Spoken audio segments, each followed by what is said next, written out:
جلسة التخاطب من الجلسات اللي بتساعد أطفالنا على نمو اللغة وتطورها لسياق الحوار وتأهيل الطفل لدخول نظام الجلسة. الطفلة التي يتم العمل معها كانت تستطيع فقط قول جملة مكونة من كلمتين أو 3 بدون عمل حوار، وكانت الجملة بدون ضمائر وحروف جر، ولا تستطيع سرد حدث.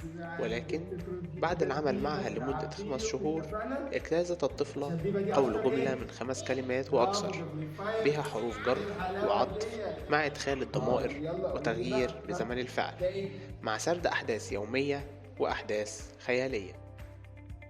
لكي يتم سرد القصة يجب تدريب أطفالنا أولا على ترتيب الجملة الصحيحة، استخدام الضمائر، حروف الجر، زمن الفعل، والروابط بين الجمل. بالقلم. برافو عليكي، شاطرة. طيب وده ايه؟ ده ولد بيتفرج على التلفزيون. برافو عليكي، هاتي في ايدي، شاطرة جدا.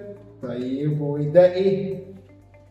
ده ولد بياكل رز بالمعلقة. برافو عليكي، شاطرة جدا. طيب وده ايه؟ دي بنت بتمسك التليفون وبتغني. طيب ممكن نسيبها تاني عشان نقولها تاني.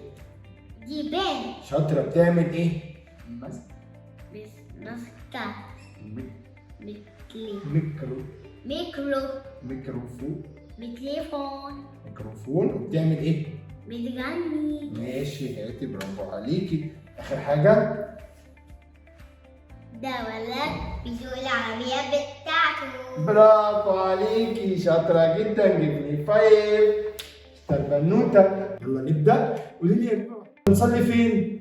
في الجامع. برافو عليكي. طيب هو الأسد بيعيش فين يا حبيبي؟ في الغابة. برافو عليكي، جبني 5. طيب قولي لي يا بيبا، هو السمك بيعيش فين؟ في المية. برافو. يتم تدريب الطفل على الأسئلة الاستفهامية والإجابة على السؤال بأين، وتوظيف حروف الجر بشكل صحيح.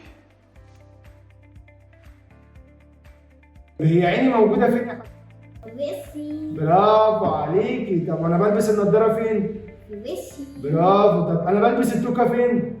في صعيد. شاطرة، جبني 5. نقوم بتدريب الطفل على الوصف الكمي باستخدام أدوات مختلفة. مرة واحدة هنا.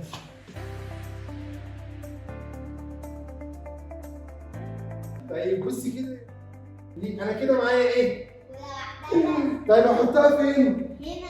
في الشبكة؟ السمكة. في الشبكة. لا لا ابعد كده ثانية. أبعد. إيه؟ هو أنا كده معايا إيه؟ الليكو. برافو. مين اللي عايزة تاخد كل الكور؟ أنا. برافو، اتفضلي. شاطرة.